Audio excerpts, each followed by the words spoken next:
ಇಬ್ಬರು ಸಂಸಾರದಲ್ಲಿ ಕಷ್ಟ ಸುಖ ಕಂಡಿದ್ದ ದಂಪತಿ.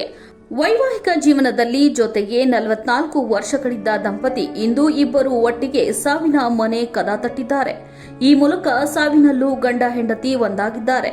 ಇಂಥದ್ದೊಂದು ಅಪರೂಪದ ಘಟನೆ ಹುಬ್ಬಳ್ಳಿ ತಾಲೂಕಿನ ಕುಸುಗಲ್ ಗ್ರಾಮದಲ್ಲಿ ನಡೆದಿದೆ. ಕುಸುಗಲ್ ಗ್ರಾಮದ ನಿವಾಸಿಗಳಾದ ಶಂಕರಪ್ಪ ಶಿವಪ್ಪ ಹೊಂಬಳ ಹಾಗೂ ಅವರ ಪತ್ನಿ ಅನ್ನಪೂರ್ಣ ಶಂಕರಪ್ಪ ಹೊಂಬಳ ಇಬ್ಬರು ಸಾವಿನಲ್ಲೂ ಒಂದಾಗಿದ್ದಾರೆ. ಪತಿ ಶಂಕರಪ್ಪ ಹೊಂಬಳ ಮೊದಲು ಸಾವನ್ನಪ್ಪಿದ್ದಾರೆ. ಅವರ ಸಾವಿನ ಸುದ್ದಿ ಕೇಳುತ್ತಿದ್ದಂತೆಯೇ ಅನ್ನಪೂರ್ಣ ಶಂಕರಪ್ಪ ಹೊಂಬಳ ಕೂಡ ಪ್ರಾಣ ಬಿಟ್ಟಿದ್ದಾರೆ. ಅಂದಹಾಗೆ 72 ವರ್ಷದ ಶಂಕರಪ್ಪ ಮತ್ತು ಅವರ ಪತ್ನಿ 62 ವರ್ಷದ ಅನ್ನಪೂರ್ಣ ಎಂಬುವರು ಇಂದು ಸಾವಿನಲ್ಲೂ ಒಂದಾಗಿದ್ದಾರೆ.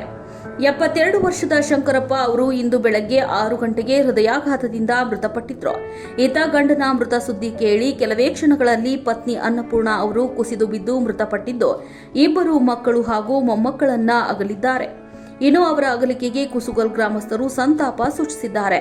ಇಬ್ಬರ ಪಾರ್ಥಿವ ಶರೀರವನ್ನ ಸಾರ್ವಜನಿಕ ದರ್ಶನಕ್ಕೆ ಇಡಲಾಗಿದ್ದು, ಇಂದು ಸಂಜೆ 6 ಗಂಟೆಗೆ ಗ್ರಾಮದ ರುದ್ರಭೂಮಿಯಲ್ಲಿ ಅಂತ್ಯಕ್ರಿಯೆ ನೆರವೇರಿಸಲಾಗುವುದು ಅಂತ ಕುಟುಂಬದವರು ತಿಳಿಸಿದ್ದಾರೆ.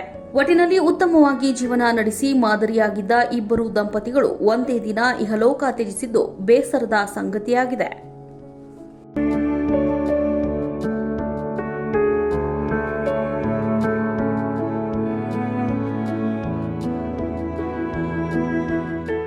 ನೀವು ನೋಡ್ತಿದ್ದೀರಾ, ಇದು ನ್ಯೂಸ್ 88 ಕನ್ನಡ, ಸುದ್ದಿಯ ಜೊತೆ ಸದಾ ನಿಮ್ಮೊಂದಿಗೆ.